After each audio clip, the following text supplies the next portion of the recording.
Siapa yang terbiasa dengan sebuah amal, maka Allah akan tutup hidupnya dengan itu.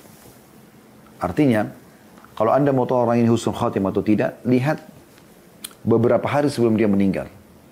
Kalau orang itu terbiasa baca Quran, dia akan meninggal dalam kondisi memang beberapa hari itu terus yang dia kerjakan.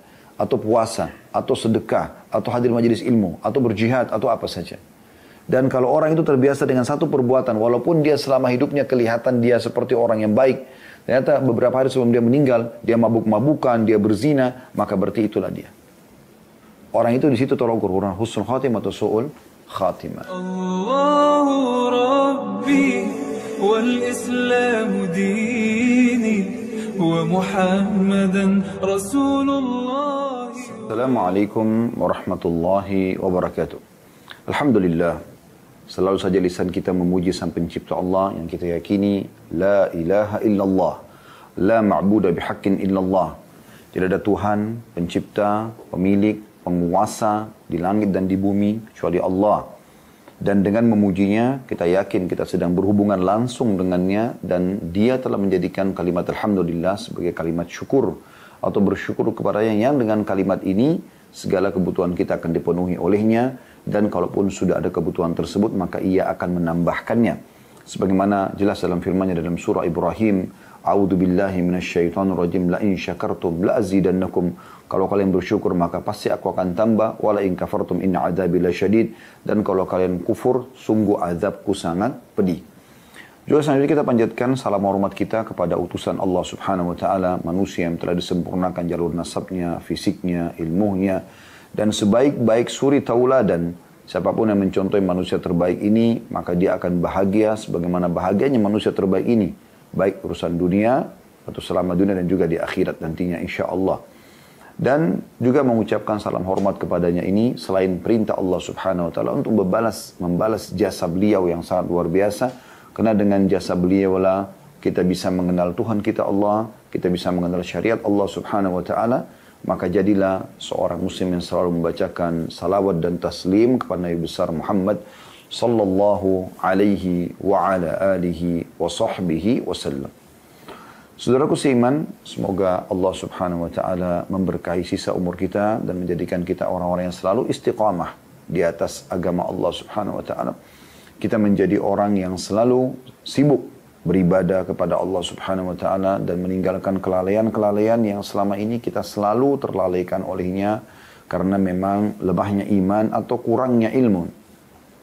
Maka sudah saatnya sekarang seseorang di antara kita menyadari bahwasanya ada batas waktu yang akan dia lalui di dunia ini.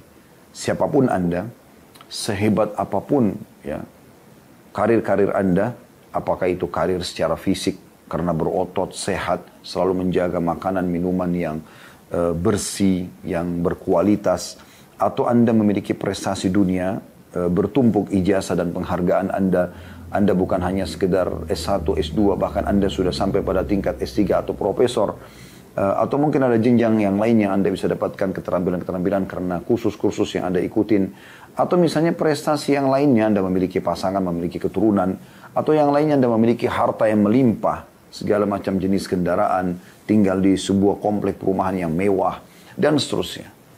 Semua itu teman-teman tidak akan meluputkan kita dari satu poin yang penting, yaitu kematian.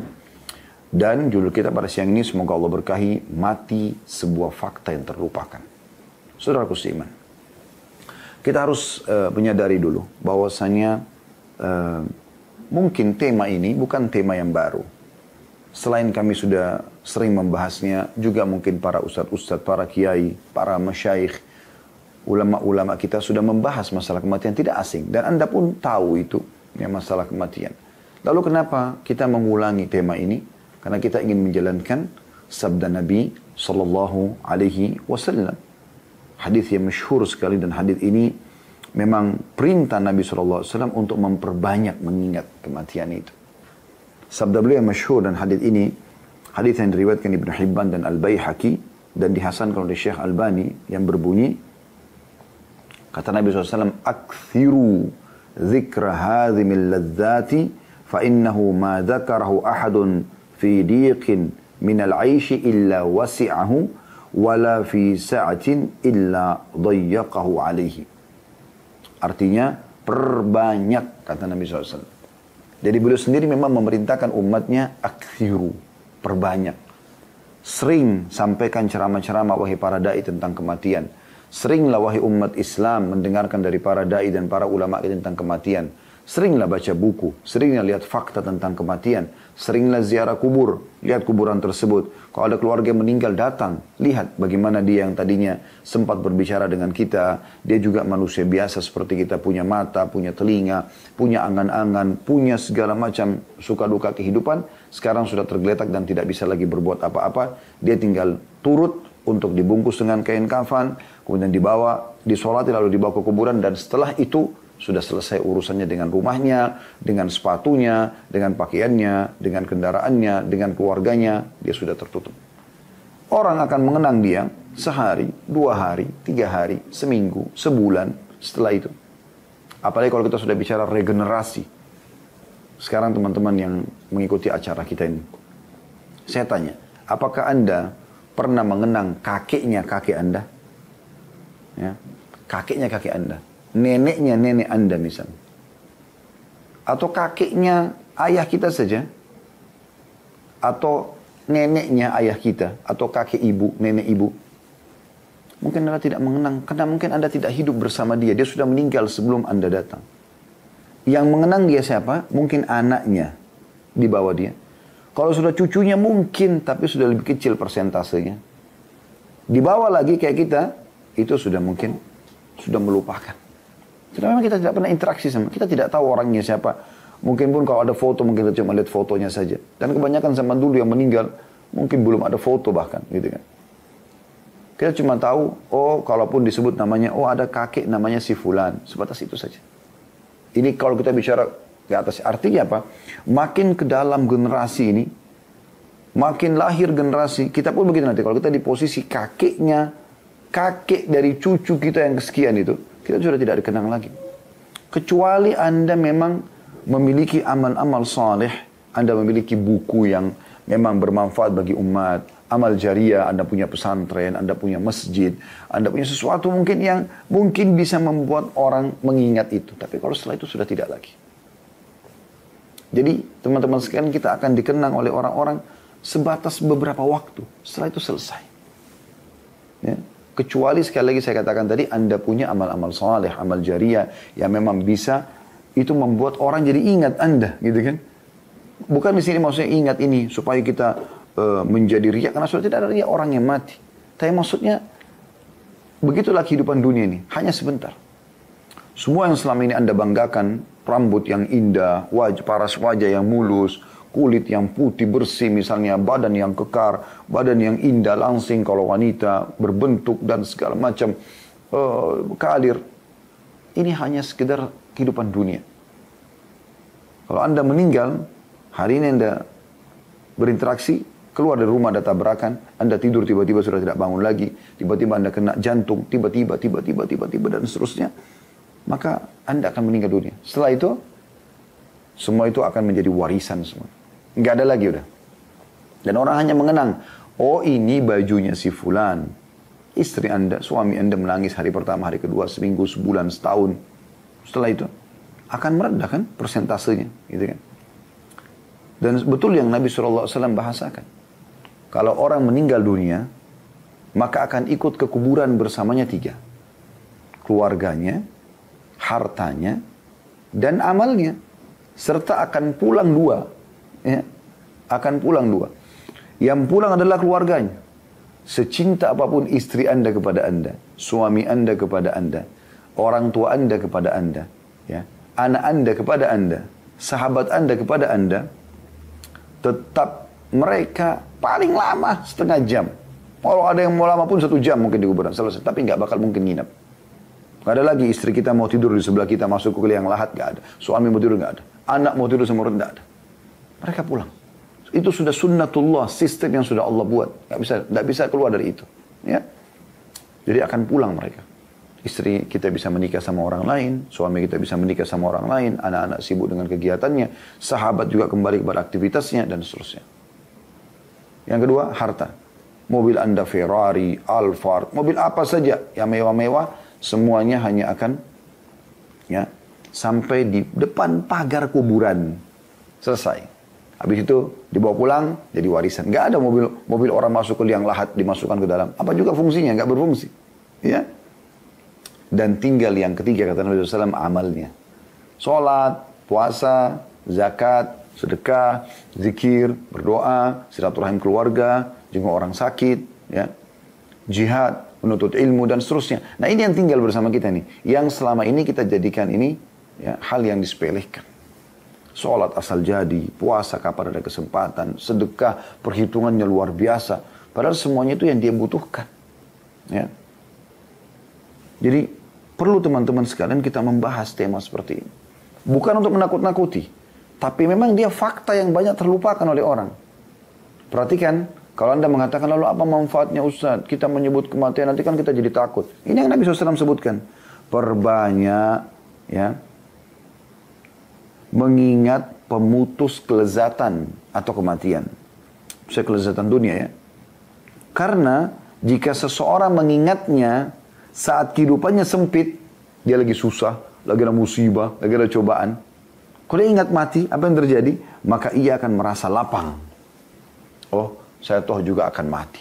Seberat apapun penyakitnya. Gitu kan. Seberat apapun gangguan orang lain. Ya. Mati membuat semua jadi lapang. Dari musibah-musibah tersebut. Kita tahu kalau orang beriman, di akhirat kita akan bisa menerima ya, apa yang merupakan hak kita yang masih ditahan oleh orang lain misalnya. Ya kan? Kemudian juga kata Nabi SAW, dan jika seseorang mengingatnya saat kehidupannya lapang, dia lagi sehat, lagi kaya, lagi senang, lagi segala macam, maka ia ya tidak akan tertipu dengan dunia sehingga lalai akan akhirat. Maksudnya dia nanti, oh begitu rumahnya mewah, mobilnya bagus, prestasinya luar biasa, menjulang tinggi ke langit, toh juga saya akan mati. Mau dibawa kemana? Sekarang orang yang punya harta triliunan, teman-teman sekalian. Dia mau kemanakan hartanya itu? Nah dia makan, kita makan berapa sih? 1 piring? Sekali makan kita bicara. 2 piring itu udah kenyang. Ya, udah kenyang. Anggap kita makan 2 piring, mungkin 1 piring nasi sama lauknya, 1 piring mungkin ada buah-buahan. Mungkin dengan 2 jenis minuman 1 kali makan. Anggaplah itu 1 kali makan. Pagi, siang, malam orang makan 3 kali. Ada juga orang yang makan. Kayak saya, alhamdulillah makan sehari 2 kali saja. Tapi ada orang makan 3 kali sehari misalnya. Oke, dia setelah itu, berapa banyak yang dia bisa makan? Kalau dia datang ke satu restoran besar pun, dia tidak bisa makan semuanya. Di rumahnya penuh dengan makanan, dia tidak bisa makan semuanya. Dan mungkin bisa gitu. Baju yang kita bisa pakai, berapa lembar sih? 1 baju kaos dalam, 1 baju luar, itu kan, yang dipakai sama dia. Udah, mungkin kalaupun musim dingin jaket, habis itu. 2-3 lembar. Dia nggak bisa pakai 10 lembar baju, nggak bisa jalan, berat. Dia punya mobil. Berapa mobil dia bisa pakai secara sekaligus? Paling cuma 1. Kalau dia punya 10 mobil, berarti dia butuh 10 hari. Hari 11 hari, hari ke-11 baru dia bisa kembali ke mobil pertama. Itu juga dengan yang lainnya. Jadi sangat terbatas sebenarnya.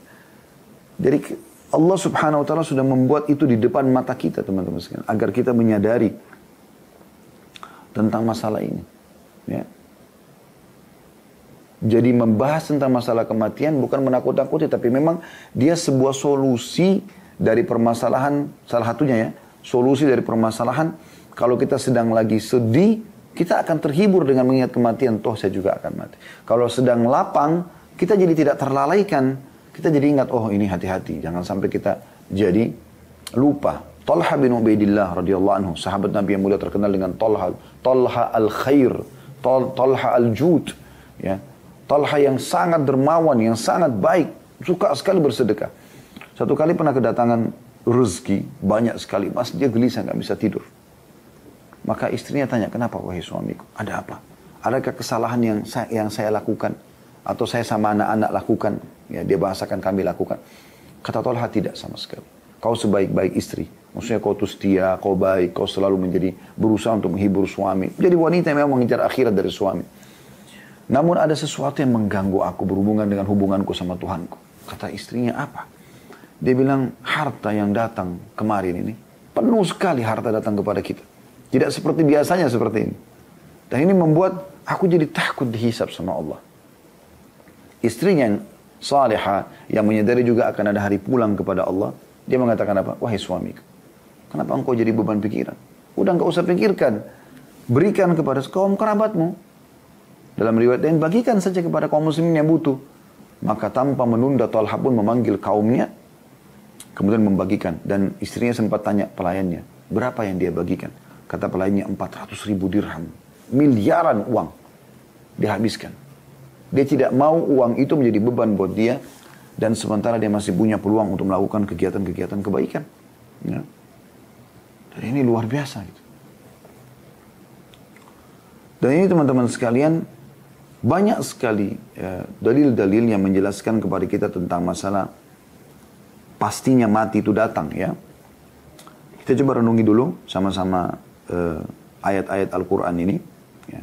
Yang pertama Anda bisa buka dalam surah Jum'ah. Ayat 8. Ayat yang masyhur ini berhubungan dengan masalah kematian. Surah Jum'ah ayat 8. A'udzu billahi minasyaitonir rajim. Qul innal mauta alladhi tafirruna minhu fa innahu mulaqikum. Thumma turadduna ila 'alimil ghaibi wasyahadati fayunabbi'ukum bima kuntum ta'malun. Katakan hai Muhammad, sesungguhnya kematian yang engkau lari darinya pasti akan menemuimu. Ya. Kemudian kamu akan dikembalikan kepada zat yang maha mengetahui hal yang gaib dan hal yang nyata. Dan akan memberitahukan kepada kalian atas apa yang kalian kerjakan. Inna di sini, kul inna dalam bahasa Arab dikenal dengan harfut ta'kid. Ya. Huruf yang memastikan tentang apa yang terjadi setelahnya. Innal mauta, sesungguhnya kematian pasti itu maknanya. Ya. Akan terjadi. Cepat atau lambat. Ya. Anda mau atau tidak mau, akan terjadi. Mati pasti akan datang. Bisa Anda duluan, atau istri Anda duluan, atau suami Anda duluan, atau orang tua Anda duluan, atau anak Anda duluan, ya. Atau sahabat Anda duluan, dan sekian banyak kejadian yang bisa terjadi. Ya. Jadi ini dulu poinnya. Saya harap Anda ikutin step by step nanti, supaya Anda sampai kepada sebuah poin yang kami inginkan, supaya kita bisa menjadikan mati ini benar-benar sebagai peringatan seperti Nabi SAW katakan. Dan bukan sebagai momok yang menakutkan, tapi sebuah kendaraan yang membuat kita jauh lebih siap untuk menghadapi kematian yang sudah pasti faktanya. Dan kita sekarang masih di poin awal-awal, bagaimana memastikan atau menjelaskan kalau mati pasti akan datang. Ini dalil yang pertama dari Al-Quran, surah Jum'ah, ayat 8. Surah An-Nisa ayat 78 juga selanjutnya menjelaskan kepada kita tentang masalah ini. Ya. An-Nisa 78. A'udzu billahi minasyaitonir rajim. Potongan ayatnya, aina ma takunu yudrikkumul maut walau kuntum fi burujim musyayyadah. Dimanapun kalian berada, pasti kalian akan didatangi oleh kematian itu, kendati pun kalian berada di sebuah benteng yang tinggi lagi kokoh. Buat bangunan yang mewah, yang besar, yang kuat, yang kokoh, lari dari mati tetap tidak bisa. Malaikat pun akan datang. Tidak bisa loh. Sama sekali. Mustahil orang bisa lari dari itu. Ya. Jadi keliru kalau orang menganggap dirinya dengan dia jaga kesehatannya. Tentu jaga kesehatan bagian daripada syariat. Tapi kalau dia jaga kesehatan, dia bisa selamat dari mati. Ya. Sekarang kayak corona, dia pakai masker, dia ikut prokes, dia vaksin. Dia bisa selamat dari mati? Enggak. Mustahil. Atau mungkin kulitnya masih kencang, ya, umurnya masih 20, masih 30, selalu lihat orang yang lebih tua, masih ada kok, 40, masih ada 50, 50 masih ada 60 kok, 60 masih ada 70 kok, selalu yang di atasnya, seakan-akan dia akan hidup terus. Tidak, teman-teman sekalian. Makanya ada nasihat yang mulia dari Hasan Basri rahimahullah. Beliau pernah ngantar jenazah bersama dengan seorang anak muda. Maksudnya, dia antar jenazah, anak muda ini kebetulan ada di sebelahnya gitu. Kemudian Hasan Basri sambil berzikir, subhanallah, alhamdulillah, wa la ilaha illallah, Allahu akbar, sambil berzikir. Nah pada saat dia berzikir, Hasan Basri rahimahullah, anak muda ini bertanya, wahai imam, kenapa anda berzikir? Maksudnya dia ingin belajar, sambil antar jenazah sambil belajar gitu. Kata Hasan Basri, nasihat yang luar biasa, wahai anak muda, berzikirlah, karena yang sedang kita antar sudah tidak bisa berzikir lagi. yang sedang kita antar, udah nggak bisa berzikir lagi. Ya. Kalau hari ini Anda mendatangi rumah kerabat Anda yang kebetulan dia meninggal dunia, atau Anda sholat di masjid dekat rumah Anda ada jenazah sedang disolatin, Anda mungkin lewat di masjid kalau lagi sholat tidak ada jenazah, tapi Anda lihat ada geranda kematian, ada mobil jenazah. Teman-teman sekalian, kita akan disolati seperti itu. Kita juga akan masuk geranda itu. Anda kalau lewat kuburan, Anda lihat batu nisan dan tanah, kita juga akan di dalam seperti mereka. Sehebat apapun Anda. Ini fakta di depan mata dan memang dalil syar'i menjelaskan itu. Anda dari rumah menuju kemanapun, ini anggap di Jakarta misalnya, atau Anda di manapun di Indonesia ini Anda berada atau yang ikuti ceramah kita. Anda kalau kemanapun Anda bisa lewatin kuburan kan. Bahkan banyak kuburan kita bisa temukan. Dalam kuburan itu, orang-orang seperti kita dulu. Sama, ya laki-laki ya perempuan. Ada anak-anak, ada orang tua, ada yang seumur dengan kita. Sudah begitu teman-teman sekalian. Ya. Dan akan datang di mana waktu nanti, sudah tidak ada lagi orang yang setahun dengan Anda, yang sama tahunnya dari lahir Anda. Kayak kami misalnya, saya lahir 1975 misalnya, Masehi. Maka mungkin di saat-saat ini masih ada orang yang hidup bersama dengan yang tahunnya sama lahir bersama kami. Anggap dari Januari sampai Desember. Tapi nanti ada satu waktu teman-teman sekalian, beberapa puluh tahun ke depan, entah berapa lama lagi, itu akan hilang semuanya. Kalau kita cari orang yang lahir tahun 75 sudah tidak ada pada waktu itu. Seperti sekarang misalnya, kita nggak akan temukan ada orang yang hidup yang lahir tahun 1800 atau 1900 saja. Ya. Udah nggak ada. Artinya 1900 ke tahun 2000 itu ada 100 tahun. Sekarang ya, tambah 20 tahun sekian masih berarti 120 tahun. Kalau ada itu mungkin 1 orang, 2 orang. Tapi sudah bisa dikatakan tidak lagi. Nah begitu semuanya. Semua kita yang lahir ini di tahun-tahun ini, di tahun kita masing-masing itu akan hilang, akan habis generasi itu. Datang generasinya sampai nanti terjadi kiamat. Begitu juga Allah Subhanahu wa taala menjelaskan dalam surah Ar-Rahman ayat 26 sampai 27. A'udzu billahi minasyaitonir rajim. Kullu man 'alaiha fan wa yabqa wajhu rabbika dzul jalali wal ikram. Semua yang ada di bumi akan binasa. Pasti mati. Kuat, lemah, kaya, miskin, sehat, sakit, tua, muda, mati. Ya. Dan akan tetap saja wajah Tuhanmu yang mempunyai kebesaran dan kemuliaan. Kemudian juga surah Al-Imran 185, ini ayat yang paling jelas tentang masalah kematian. A'udzu billahi minasyaitonir rajim. Kullu nafsin dha'iqatul maut. Semua yang berjiwa pasti akan mati. Jadi tidak bisa lolos, ini ayat-ayat sudah turun dari sebelumnya. Demikian pula bagaimana Nabi SAW diingatkan oleh Allah SWT. Nabi Muhammad, Nabi yang mulia. Orang yang paling bertakwa pada Allah. Penutup para Nabi dan Rasul dan pemimpin anak Adam. Apa kata Allah SWT tentang ya, Nabi Muhammad SAW dalam surah Al-Anbiya ayat 34. A'udzu billahi minasyaitonir rajim. Wa ma ja'alna li basyarin min qablikal khuld. Kami tidak menjadikan hidup abadi bagi seorang manusia sebelum kamu, hai Muhammad. Artinya kau juga akan mati. Innaka mayyitun wa innahum mayyitun. Ya. Dalam ayat lain artinya kau akan mati dan mereka pun akan mati. Jadi semua orang akan mati, nggak bisa buat apa-apa. Ibnu Katsir mengatakan dalam tafsirnya mengenai ayat-ayat tentang masalah kematian ini, beliau mengatakan yang dimaksud dengan ayat-ayat kematian, ya, bahwasanya setiap orang pasti akan merasakan kematian. Tidak ada seorang yang bisa selamat dari kematian, baik ia berusaha lari darinya atau tidak. Karena setiap orang sudah punya ajal yang pasti. Dari tafsir Quran Al-Azim, jilid 3 halaman 163. Kita coba dengarkan dalil ya, tentang masalah hadis Nabi SAW berhubungan dengan kematian ya. Dan sudah kita jelaskan tadi sebenarnya di awal ya, bagaimana hadis Nabi SAW bahwasanya kematian itu atau perbanyaklah mengingat penghancur kelezatan dunia ini ya. Baik, kita lihat bagaimana hadis Nabi SAW yang menyebutkan kepada kita tentang faedah kalau orang mengingat kematian. Faedahnya ya. Kira-kira apa manfaatnya sih kalau kita ingat kematian teman-teman sekalian. Sementara dia memang fakta ya, yang pasti akan kita lalui. Faedah yang pertama tadi yang hadis sudah kami sebutkan. Yaitu kalau orang lagi ada musibah, maka dia akan lebih lapang. Dia akan bisa tenang melaluinya karena dia tahu dia juga akan mati. Sebesar apapun musibah itu akan jadi kecil dengan membayangkan kematian. Dan kalau dia sedang lapang, dia tidak akan lari dengan dunia. Yang kedua, mengingat kematian ini teman-teman sekalian, mengingatnya sendiri adalah ibadah.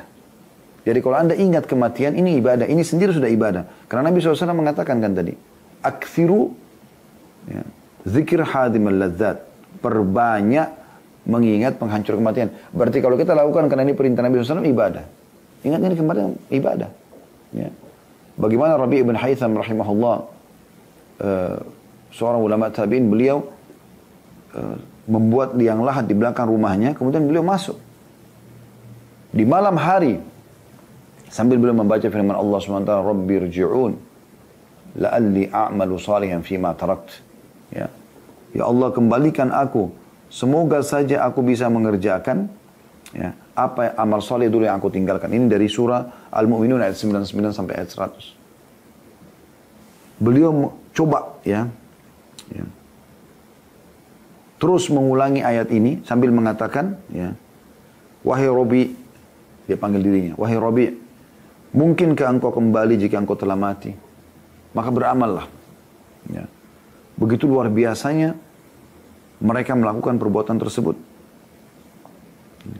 Dan ini selalu menjadi sebuah poin yang luar biasa, ya, peringatan-peringatan yang luar biasa. Ya. Makanya orang yang suka mengingat kematian teman-teman ini dihitung orang yang paling cerdas dari umat Muhammad SAW. Kita renungi misalnya hadisnya, hadis yang sahih riwayat Ibnu Majah, hadis Hasan riwayat Ibnu Majah, nomor 4259 dan dihasankan oleh Syekh Albani. Dari Ibnu Umar radhiyallahu anhu, beliau berkata, "Kuntu ma'a Rasulillah sallallahu alaihi wasallam." Suatu hari aku pernah bersama Rasulullah sallallahu alaihi wasallam. Faja'ahu rajulun minan ansar fasallama 'ala Nabi sallallahu alaihi wasallam. Maka beliau kedatangan seseorang dari Ansar dan orang itu pun mengucapkan salam kepada Nabi sallallahu alaihi wasallam. Tsumma qala, ya. Lalu orang itu berkata, "Ya Rasulullah, ayyul mu'minina afdal?" Qala ahsanuhum khuluqa. Orang ini mengatakan, wahai Rasulullah, orang mukmin mana yang paling afdal? Dan ini pertanyaan teman-teman muncul karena keimanan seseorang ya. Dia bertanya, orang mukmin apa yang paling afdal? Maksudnya paling disukai Allah, ya, paling baik intinya. Dia paling bahagia di dunia, paling bahagia di akhirat nanti. Itu kurang lebih makna afdal, ya, mencakup semuanya.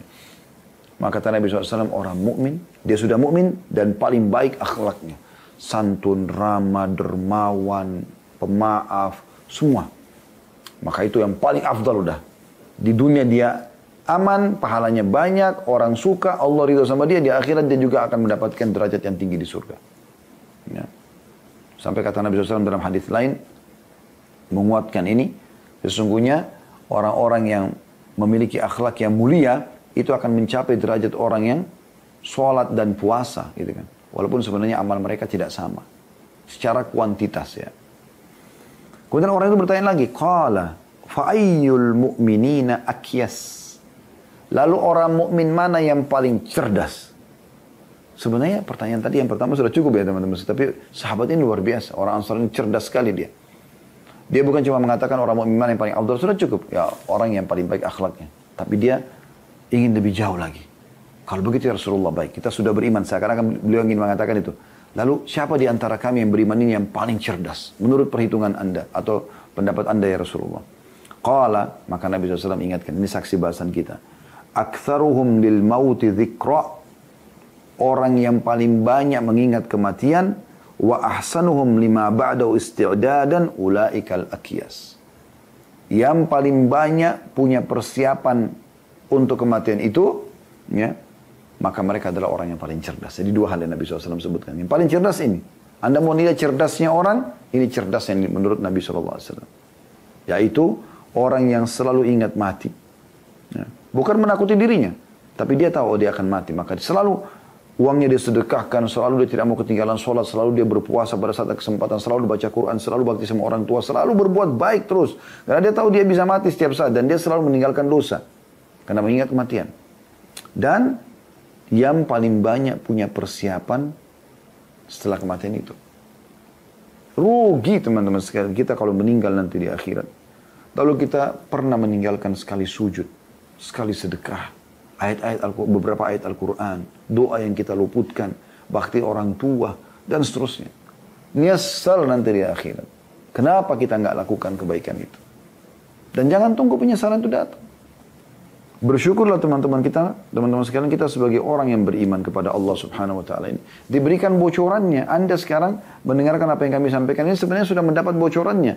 Allah sudah sampaikan tentang kematian akan datang dan sudah panjang lebar dijelaskan dalam Al-Qur'an, dalam hadis tentang masalah bagaimana prosesi kematian, bagaimana awal kita diciptakan dari Adam dan Hawa alaihi wassalatu wassalam sampai turun-temurun manusia, bagaimana Allah turunkan syariat, Allah turunkan kitab dan apa yang harus kita lakukan selama di dunia, mana baik, mana buruk. Yang mana yang Allah ridho, mana yang Allah murka. Kemudian ada kematian, lalu bagaimana orang melalui proses kematian, malaikat maut datang mencabut ruh. Kemudian juga bagaimana masuk dalam kuburan, alam barzah. Bagaimana kehidupan di sana menjadi taman dari taman surga, lubang dari lubang neraka. Bagaimana nanti akan ada kebangkitan, hari mahsyar, hari kebangkitan. Anda selalu baca dalam surah Al-Fatihah, Maliki Yaumiddin, Raja, hari pembalasan gitu kan. Allah SWT mengatakan dalam banyak ayat Al-Quran, wa ilaihin nusyur, kepada yang kalian akan dikembalikan. Dan kita selalu baca di zikir pagi itu kan. Ya. Allah bika asbahna, wa bika amsina, wa bika nahya, wa bika namut, wa ilaikan nusyur. Jadi kita selalu membaca, Allah bika asbahna, ya Allah kami tiba pada pagi hari. Ya. Wa bika amsina, dan kami tiba juga dengan sore hari dengan izinmu. Allah bika asbahna, wa bika amsina, wa bika nahya, wa bika namut, dan karenamu lah kami bisa hidup dan kami mati. Dan kepadamu kami akan dibangkitkan. Jadi jelas gitu bagaimana ya kita akan dikembalikan kepada Allah Subhanahu wa taala ya. Jadi kita harus menyadari masalah ini teman-teman sekalian. Dan orang yang cerdas, orang yang seperti ini mengingat itu. Ada poin juga sering kami ulangi tapi saya ingatkan kembali. Mati itu teman-teman sekalian bagi orang beriman adalah awal segalanya. Justru itu kehidupan yang sebenarnya. Kematian itu adalah kehidupan yang sebenarnya. Ini penting untuk digarisbawahi ya. Karena dengan mati, kita akan menerima hasil daripada jeripaya kita selama ini. Sedekah kita, sholat kita, bakti sama orang tua, puasa kita, haji, dan seterusnya. Jadi mati itu sebenarnya kegembiraan bagi orang beriman. Karena dia akan mendapatkan hasil daripada perbuatannya. Toh juga dia sedang menuju kepada kehidupan abadi. Ini sekaligus menghibur orang yang sedang menghadapi kematian. Mungkin yang ikut acara ini ada orang yang sedang menghadapi kematian. Keluarga dia yang meninggal, orang tuanya, kerabatnya, atau siapapun, sebenarnya bukan hilang. Tapi sedang menuju kepada kehidupan abadi yang mendahului dia saja. Yang terpenting teman-teman sekalian dalam masalah adalah usahakan kita meninggal dalam kondisi tiket kita sama orang yang meninggal itu sama kita nanti tiketnya sama, yaitu iman dan amal soleh. Sehingga kita bisa bertemu di sana. Karena kapan tiketnya beda, karena di sana cuma ada dua tujuan, surga atau neraka. Maka dia ke neraka misalnya, kita ke surga, maka tidak akan bertemu lagi selamanya. Ini kecuali memang dia hanya usatul mu'min atau orang mukmin yang berbuat dosa ya. Tapi kalau dia meninggal dalam keadaan kafir, sudah selesai urusan. Gak bisa lagi bertemu selama atau bersatu bersama dalam nikmat Allah Subhanahu wa taala. Maka ini perlu digarisbawahi. Tapi bagi orang kafir, orang munafik, orang musyrik, kematian akhir segalanya. Udah selesai.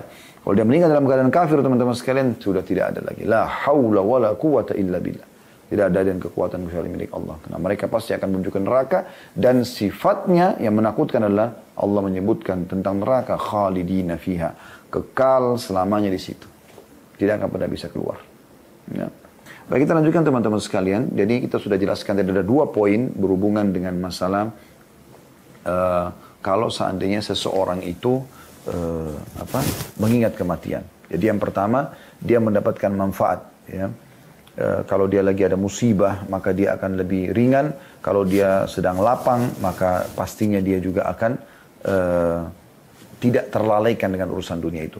Yang kedua, mengingat kematian sendiri adalah itu ibadah kepada Allah Subhanahu wa taala. Dia ada nilai sendiri di di sisi Allah Subhanahu wa taala. Ada nilai sendiri di sisi Allah Subhanahu wa taala. Karena memang Nabi SAW mengingatkan tadi, akthiru zikr hadimar ladzat, atau perbanyak mengingat kematian. Kalau Anda ingat kematian juga, Anda bisa lebih khusyuk dalam sholat. Itu disebutkan dalam sebuah hadis. Ya. Hadis ini dihasankan oleh Syekh Al-Albani, diriwayatkan oleh Ad-Dailami. Kata Nabi SAW, "Udhkur al-mauta fi salatik, fa inna rajula idha dhakara al-mauta fi salatihi, fahariyun an yuhsina salatahu, وصلي صلاة رجل لا يظن أنه يصلي صلاة غيرها وإياك وكل أمر يعتذر منه." Artinya, ingatlah kematian dalam sholatmu. Ya. Bayangkan setelah sholat ini mati. Itu yang kita bayangkan. Karena jika seseorang mengingat mati dalam sholatnya, maka ia akan memperbagus sholatnya. Sholatlah seperti sholat orang yang tidak menyangka bahwa ia masih punya kesempatan sholat lagi setelah ini. Hati-hatilah dengan perkara yang kelak malah engkau meminta uzur meralatnya sementara kau tidak bisa lagi. Maksudnya pada saat sudah mati minta kembali ke dunia, sudah tidak bisa lagi. Ya. Kalau seandainya teman-teman sekalian ada orang di antara kita, misal contoh saja ini, dia ditangkap, ditawan oleh musuh. Musuh sudah menyiapkan sebuah pedang yang tajam akan memenggal lehernya. Karena dia musuh, gitu kan. Lalu musuh itu masih memberikan kesempatan Anda melakukan kegiatan terakhir Anda. Dan Anda sholat. Anda tahu, begitu salam Anda akan dieksekusi, dipenggal lehernya. Kira-kira bagaimana sholat Anda pada saat itu? Contoh yang lain, coba renung itu ya. Kalau dokter mengatakan, mohon maaf, kami tidak bisa lagi memperbaiki penyakit Anda. Tidak bisa lagi membantu Anda untuk sembuh. Kami nggak bisa buat apa-apa lagi. Ya. Mungkin umur Anda tinggal beberapa saat lagi. Lalu Anda sholat di saat itu. Anda tahu kemungkinan besar mungkin Anda dalam sholat meninggal atau Anda setelah salam Anda meninggal. Kira-kira bagaimana sholat Anda? Ini contoh. Dan ini kita mengajak agar akal kita ini teman-teman berpikir sehat. Kalau ini pasti bisa terjadi. Semestinya kita tidak usah tunggu musuh menawan kita lalu akan memenggal leher kita. Tidak usah kita tunggu vonis dokter kita akan meninggal lalu kita khusyuk sholat. Tapi memang setiap saat bisa terjadi. Karena kalau mati datang tidak butuh kita sakit dulu. Sering kami ingatkan teman-teman. Coba lihat ya. Bandingkan jumlah orang yang ada di jalan, di depan rumah sakit dengan orang yang di rumah sakit. Kira-kira berapa, mana yang lebih banyak? Orang yang lalang di depan rumah sakit atau orang yang dalam rumah sakit jadi pasien? Anda pakai akal sehat Anda. Pasti Anda akan temukan orang yang di jalan lebih banyak daripada orang yang di rumah sakit. Artinya, orang mati lebih banyak yang sehat daripada orang yang sakit. Berapa ruangan ICU di rumah sakit? 1, 2, rumah sakit besar misalnya punya 4 atau 5. Berapa yang kira-kira darurat? Berapa jumlah kematian dan jumlah kelahiran? Ya.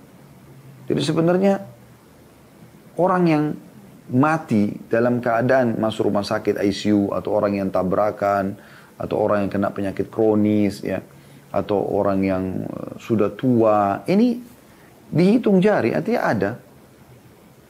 Tapi banyak juga orang tidak sakit mati. Ya.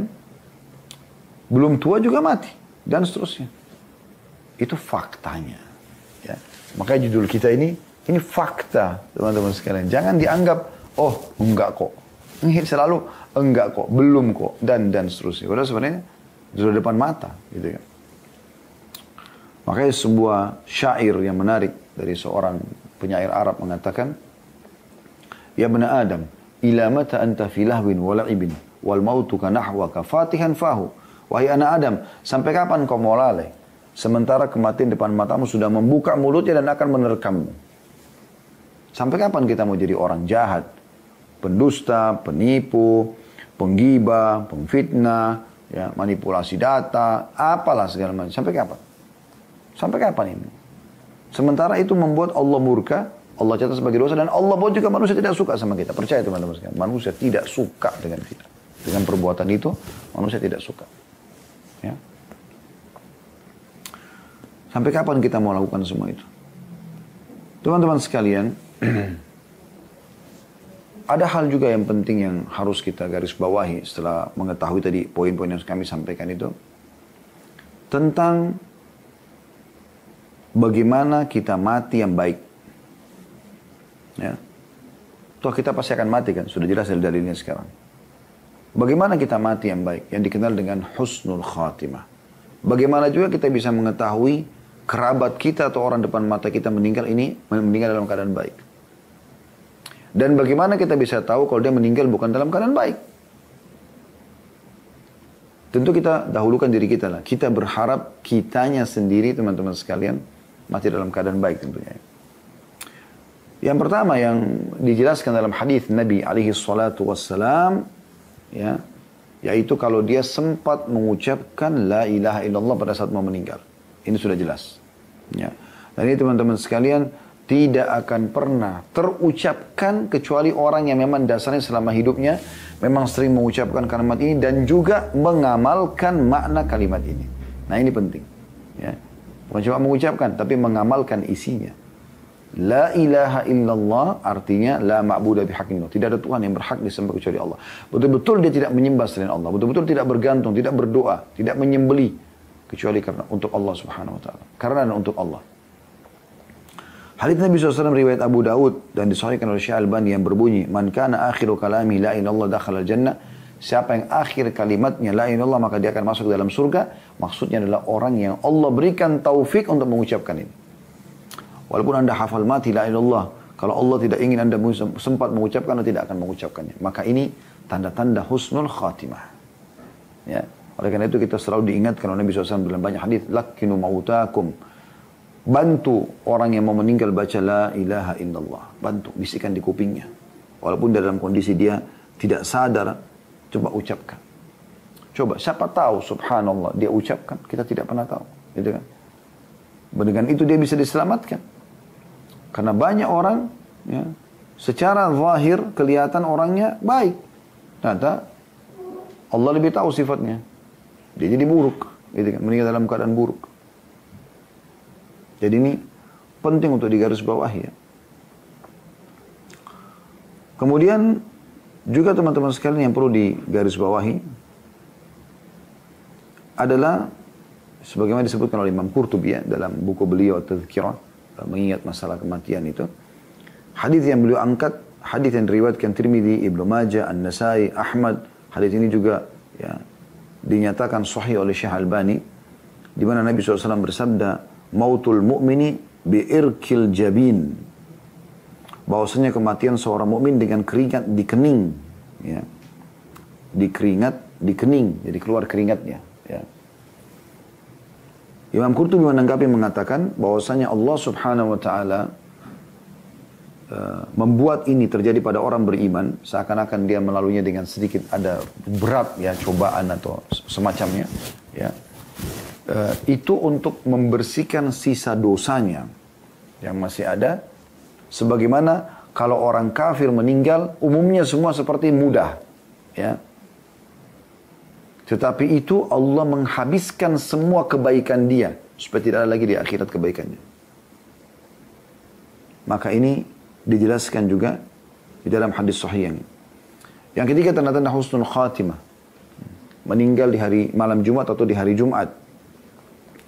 Sebagaimana hadis yang sahih riwayat Ahmad juga Tirmidzi, bahwasanya Nabi SAW bersabda, "Ma min muslimin yamutu yaumul jum'ati aw lailatal jum'ati illa waqahu Allahu fitnatal qabr." Tidak ada seseorang muslim yang meninggal di hari Jumat atau di malam Jumat kecuali Allah akan selamatkan dari fitnah kubur. Dari fitnah kubur, ya. Kemudian juga meninggal, mati syahid di medan perang. Ini sudah masyhur ya. Asal dia ikhlas karena Allah Subhanahu wa taala. Karena orang yang mati syahid kata Nabi SAW di surga, kan gitu. Begitu juga teman-teman sekalian kalau kita meninggal syahid tapi bukan di medan perang, ini bisa terjadi, ya. Ini bisa terjadi, ya. Misal contoh sabda Nabi SAW dalam hadis Bukhari Muslim, "Asy-syuhada'u khamsah." Orang yang mati di medan perang, orang yang mati syahid ada 5, kata beliau. al-mat'un. Ya. Orang yang meninggal dalam keadaan kena wabah. Nah ini kayak kita mati corona misalnya ya. Kayak kita sekarang. Ini Allah datangkan rahmat bagi orang-orang beriman. Dia masuk dalam istilah ta'un juga umumnya. Wabah secara umum ya.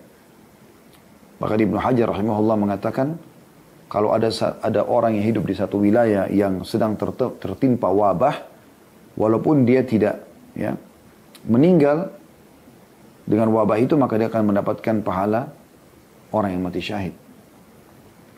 Jadi ini sebuah karunia. Harusnya kita jangan berkeluh kesah. Kita hadapi dengan baik, iya. Tapi kita bersyukur kepada Allah karena ini didatangkan untuk menambahkan pahala dan melipat gandakan karunia Allah kepada kita. Yang kedua, ya, al-mabtun, atau orang yang meninggal karena menderita sakit perut. Semua jenis penyakit perut. Apa saja. Ya, tidak usah dijabarkan besar, tapi semua. Karena di sini umum datang hadis Nabi SAW. Itu dianggap orang yang mati syahid. Kemudian yang ketiga, wal-ghariq. Atau wal-ghariq. Orang yang meninggal tenggelam. Ya. Naik kapal tenggelam.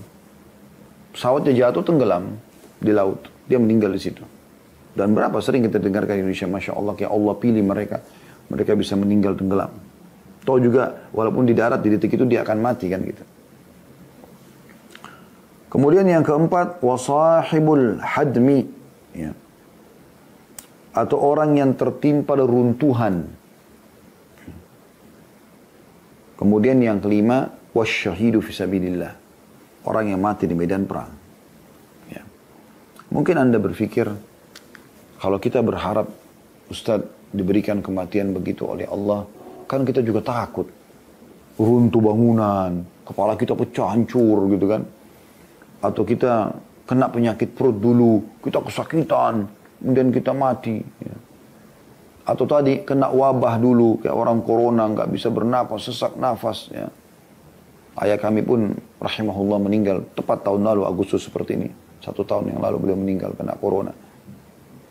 Atau berperang di jalan Allah, ditusuk musuh, dipenggal lehernya, dicincang.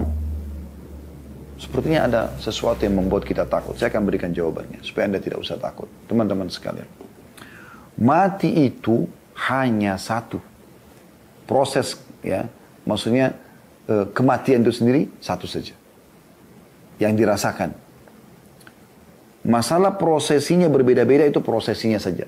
Sehingga ada bahan cerita di kalangan manusia. Ada yang ditabrak kereta api kepalanya hancur, ada yang dipenggal leher oleh musuh, ada yang kena bom, ada yang kena penyakit kronis, ada yang mati di atas ranjang tanpa sebab, ada yang lagi jalan tiba-tiba jatuh mati. Prosesi bisa berbeda. Tapi mati itu satu. Yang dirasakan apa? Sakaratil maut. Proses pencabutan ruh dari malaikat maut. Itu saja. Jadi sebenarnya orang yang ditabrak kereta api kepala yang hancur tidak akan mengatakan, aduh kepala saya hancur sakit. Enggak. Atau tadi kena runtuhan, jatuh bangunan, hancur dia. Wih kesian ya kepalanya hancur. Enggak. Dia tidak rasa lagi itu. Yang dia tahu malaikat maut datang mencabut ruhnya, selesai. Ya.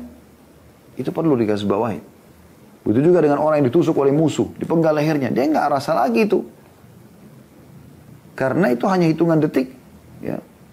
Selesai, makanya dia tahu cuma malaikat maut datang mencabut ruhnya. Dan Nabi SAW sudah berikan kita bocorannya. Kalau dia orang beriman, maka ruhnya akan keluar dari tubuhnya seperti air dari mulut kendi. Mudah sekali. Dan belum sesaat keluar, diambil oleh malaikat rahmah, kasih sayang di kiri kanannya yang menaruhnya dibungkusnya dengan kain kafan dari surga. Lalu dibawa ke langit, kata Nabi SAW. Setiap menembus 7 lapis langit, semua malaikat di atas langit itu mengatakan kepada malaikat rahmah yang membawanya, siapa ini? Ruhnya siapa ini? Sungguh mulia. Kata Nabi SAW, karena ruh itu mengeluarkan bau lebih wangi dari kasturi. Ini semoga kita termasuk insya Allah di dalamnya. Ini luar biasa. Kalau dia orang fasik, orang kafir, maka akan tidak mau keluar ruhnya dari tubuhnya. Kemudian malaikat pun mencabut dengan keras. Sehingga berantakan seperti bulu domba yang basah dililitkan di pohon berduri lalu ditarik dengan keras. Kan gitu. Seperti itu. Ya. Kemudian dibungkus dengan kafan dari neraka, lalu dibawa ke langit. Baru tiba di langit pertama saya, malaikat sudah menolak. Mengatakan, rohnya siapa ini? Kata Nabi SAW kena mengeluarkan bau lebih busuk dari bau bangkai. Wa na'udzubillah. Ya. Itu yang terjadi teman-teman sekalian. Di dalam hadis yang lain, kata Nabi SAW, "Asy-syahadatu sab'un siwal qatli fi sabilillah." Mati syahid itu ada 7. Ya. Selain terbunuh di medan perang. Al-mat'un, orang yang mati meninggal karena wabah. Syahidun, mati syahid. Jadi tidak ada keraguan masalah ini. Ya. Termasuk masalah corona insyaAllah. Wal ghariqu, syahid, orang yang tenggelam, mati syahid. Wa sahibu dhatil jambi, syahid. Ya. Orang yang punya luka lambung lalu mati. Sakit perutnya. Wal mabtun, syahid, orang yang sakit perut mati. Tadi lambung ya. Ini orang yang mati sakit perut juga. Wa sahibul hariq, syahid, orang yang mati kebakaran juga mati syahid. Walladhi yamutu tahtal hadmi, syahid, dan orang yang meninggal kena reruntuhan bangunan mati syahid. Dan yang terakhir ini bagi perempuan. Wal mar'atu tamutu bijum'in, syahid. Dan perempuan yang mati dalam keadaan bayinya masih dalam perut atau proses melahirkannya. Jadi wanita yang meninggal karena melahirkan, ya, baik itu dalam keadaan proses melahirkan lalu meninggal dia, atau masih dalam masa nifas dia meninggal, maka dia syahid. Dan hadits ini diriwayatkan Abu Daud, dan hadits ini ya disahihkan oleh para ulama hadits. Berarti ada 8 orang mati syahid ya. Yang dikatakan dalam hadits ini, ada 7 orang mati syahid selain yang terbunuh di jalan Allah. Berarti sudah 1. Mati di medan perang. Asal dia ikhlas karena Allah, Allah berikan dia. Tapi ada yang lainnya kalau sekarang tidak ada peperangan. Lalu bagaimana kita dapatkan pahala mati syahid? Mati yang terbaik. Ya. Maka orang yang kena mati wabah. Nah, ini. Kemudian yang kedua, orang yang tenggelam. Yang ketiga, orang yang kena lambung. Ya, penyakit lambung. Yang keempat, orang yang meninggal kena penyakit di perutnya. Yang kelima, orang yang terbakar. Kebakaran. Yang keenam, orang yang kena reruntuhan bangunan. Dan yang ketujuh, wanita yang meninggal dalam kondisi dia melahirkan. Baik dalam proses melahirkan atau di masa nifas. Kemudian juga syahid di sini, ya, teman-teman sekalian, memiliki level-level sebenarnya ya. Yang tertinggi itu orang, sebagaimana Imam Nawawi rahimahullah mengatakan, orang yang meninggal di medan perang. Ini yang paling tinggi. Ya. Melawan kafir harbi, orang-orang kafir yang keluar untuk berperang. Seperti kasus para sahabat yang keluar di perang Uhud, di perang Badr, ya, perang Badr, perang Uhud, perang Khandak, dan seterusnya. Kemudian datang setelahnya, ya, kalau kita lihat urutan hadis, 2 buah hadis tadi kita bacakan adalah orang yang kena wabah. Jadi berita gembira bagi orang yang meninggal karena corona, gitu kan. Karena Allah SWT pilihkan dia untuk itu. Allah pilih, tidak semua orang meninggal dalam keadaan corona. Gitu kan. Jadi termasuk tingkatan tersendiri. Kemudian datang setelahnya urutan seperti dalam hadis tadi ya. Orang yang meninggal karena penyakit di lambungnya, kemudian perutnya, kemudian orang yang tenggelam, kemudian orang yang teruntuhan dan seterusnya. Ya. Jadi ini tingkatan-tingkatannya. Kalau masalah wanita, dalil tentang wanita meninggal pada saat melahirkan dia syahid. Dan masuk dalamnya kalau masih masa nifas. Jadi subhanallah ini karunia luar biasa ya. Jadi kalau ada wanita kan biasa nifas sampai 40 hari ya. Kalau ada yang meninggal di saat itu, walaupun sudah selesai melahirkan, maka tetap dihitung syahid. Itu kembali kepada sebuah hadis. Wal mar'atu, kata Nabi SAW, yaktuluha waladuha jam'a'u syahadati. Yajurruha waladuha bisaririhi ilal jannah. Dan wanita yang dibunuh anaknya, maksudnya karena melahirkan. Dia mati karena wanita yang meninggal karena melahirkan. Ya. Termasuk syahid. Dan anak itu akan menariknya dengan tali pusarnya ke surga. Maksudnya dia akan masuk ke dalam surga. Nah. Begitu juga teman-teman sekalian, selanjutnya orang yang mati kalau dirampas hartanya, ya, oleh preman-preman, perampok, penjahat, ya. Jadi Anda jangan jadi pengecut, ya. Lawan orang-orang kalau misalnya ada orang yang melakukan kejahatan seperti ini. Karena kalau Anda perhatikan hadisnya, saya lebih baik baca hadisnya supaya Anda renungi ya. Abu Hurairah radhiyallahu anhu mengatakan qala ja'a rajulun ila Rasulillah sallallahu alaihi wasallam. Seorang laki-laki datang kepada Nabi sallallahu alaihi wasallam. Ya. Faqala ya Rasulullah, ara'aita in ja'a rajulun yuridu akhdha mali. Wahai Rasulullah, bagaimana pendapat Anda kalau seandainya ada orang yang datang mau merampas hartaku? Qala fala tu'tihi malak. Kata Nabi SAW, jangan kau kasih hartamu. Sudah minta secara paksa, dia mau ambil, bukan dia minta ya. Bukan dia mengemis, bukan dia butuh, tapi mau merampas ini, penjahat, perampok ya. Qala ara'aita in qatalani. Lalu bagaimana kalau dia bunuh saya? Dia perangi saya, dia merampas. Apa kata Nabi SAW? Serahkan hartamu? Enggak. Qatilhu. Lawan dia. Kenapa kau diam? Lawan. Jangan mengecut. Qala ara'aita in qatalani. Qala fa anta syahid. Lalu bagaimana kalau aku terbunuh ya Rasul? Dia bunuh aku, kata Nabi SAW. Kau mati syahid. Karena aku bela hakmu. Qala ara'aita in qataltuhu. Qala huwa finnar. Wahai Rasulullah, bagaimana kalau seandainya saya bunuh dia? Kata Nabi SAW, dia masuk neraka. Nah, jadi salah satu tiket mati syahid adalah bagaimana kita membela harta kita. Membela kehormatan. Hadisnya riwayat Muslim. Begitu juga dalam riwayat lain, ja'a rajulun ila Nabi sallallahu alaihi wasallam faqala ar-rajul ya'tini fayuridu mali. Ada seorang datang kepada Nabi SAW mengatakan, ya Rasulullah, bagaimana orang kalau ingin merampas hartaku? Ya. Maka Nabi SAW mengatakan, zakirhu billah, ingatkan dia kepada Allah. Bertakwa kepada Allah, nggak boleh kau rampas haknya orang lain dan segala macam. Qala fa in lam ya yazakkar. Qala fasta'in alihi min man hawlaka minal muslimin. Kalau dia tidak mau, ya Rasulullah, dia tidak mau dengar kita nasihatin, jangan mencuri, jangan merampok, nggak boleh, jangan kau ambil ini, bukan hakmu.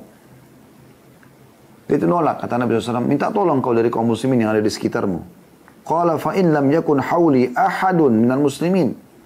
Kalau seandainya ya Rasulullah, kata orang itu, di sekitarku tidak ada orang-orang dari kaum muslimin yang bisa bantu. Qala fasta'in alihi bis sultan.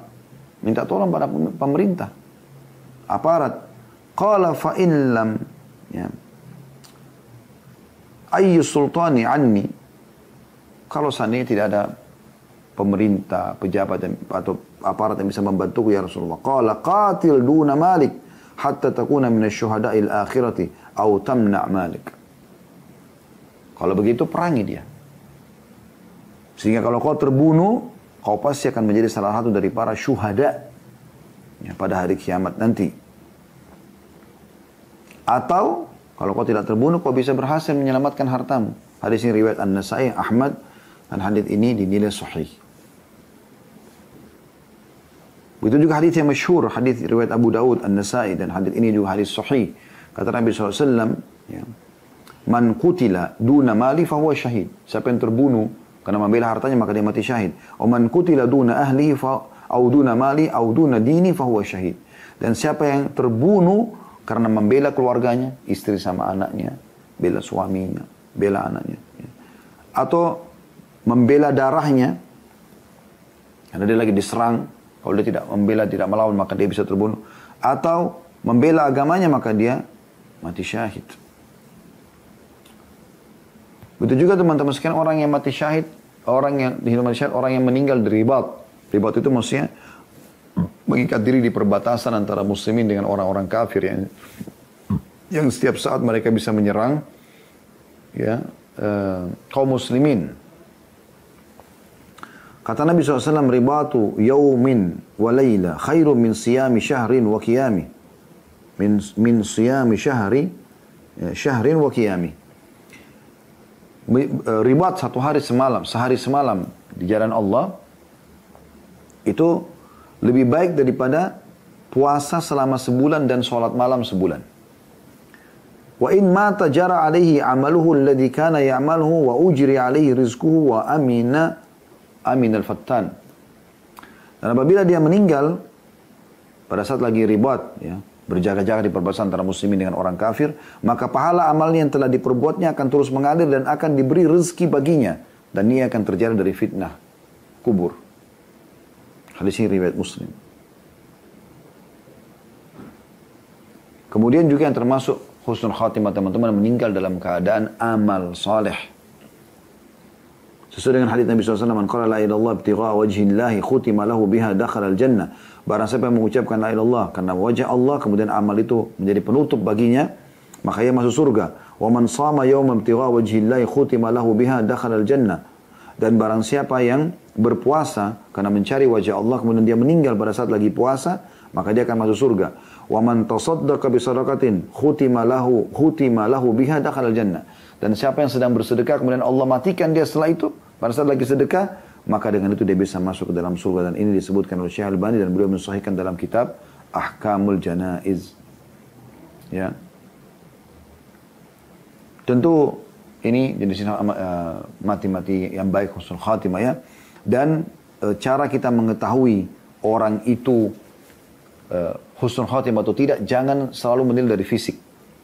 Ya, karena banyak orang melihat, oh kalau orang itu meninggal senyum, berarti dia husnul khatimah. Bisa saja terjadi, tapi itu bukan jadi tolak ukur.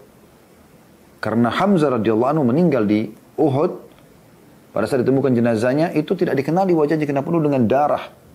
Hidungnya dipotong, radhiyallahu anhu dadanya dibelah, berdarah semuanya. Gitu kan? Berapa banyak orang yang mati syahid seperti kisah Ashabul Ukhdud ya, yang Allah ceritakan dalam Al-Quran.